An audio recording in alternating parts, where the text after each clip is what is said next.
Hi guys, welcome back to our channel. అందరూ అనుకుంటారు కదా ఎంబ్రాయిడరీ వర్క్ చేయడం చాలా ఈజీ, చాలా సింపుల్, ఇలా మిషనే కుట్టేస్తుంది, మనం ఏం చేయాల్సిన లేదు అని అనుకుంటారు కదా. ఒక్కసారి అది కొని మీరు వాడి చూడండి, అప్పుడు మీకు తెలుస్తుంది అది ఎలా ఉంటుంది ఏంటి అనేది. ఒక మాట అనే ముందు నిజంగా అది మనం చేయగలమా లేదా అనేది చూసుకోవాలి. ఇప్పుడు ఈ మిషన్ ఇలా కుడుతుంది అని అంటే ఎన్నిసార్లు దారాలు తెగుద్దో. ఇక్కడ ఇది ఉంది కదా, ఇది మెయిన్ సిస్టమ్ ఇది గనక మనం తేడా పెడితే దారాలు తెగుతూనే ఉంటాయి. అంత మనం ఇక్కడే ఉండాలి.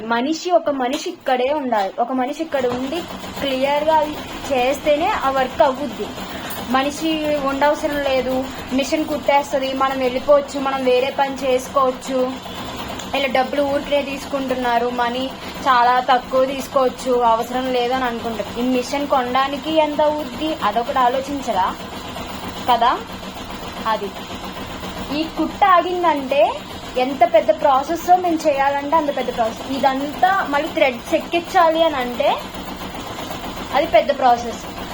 ఇది స్క్రీన్, దీంట్లో మన మెజర్మెంట్ సరిగ్గా ఇవ్వకపోతే మీ బ్లౌజ్ ఎలాగా కరెక్ట్ మెజర్మెంట్ వస్తుంది? అది పెద్ద వర్కే కదా, అది ఎవరు గుర్తించట్లేదు. సో ఎంబ్రాయిడరీ వర్క్ అనేది ఈజీ కాదండి, చాలా కష్టమే. అది డబ్బులు ఎక్కువ ఇచ్చేస్తున్నాం వీళ్ళకి అని అనుకోవసరం లేదు. అక్కడ పడే కష్టం, మనుషులు పడే కష్టం చాలా ఉంటుంది. సో వాళ్ళని కూడా సపోర్ట్ చేయండి, ఓకేనా? Thank you, bye bye.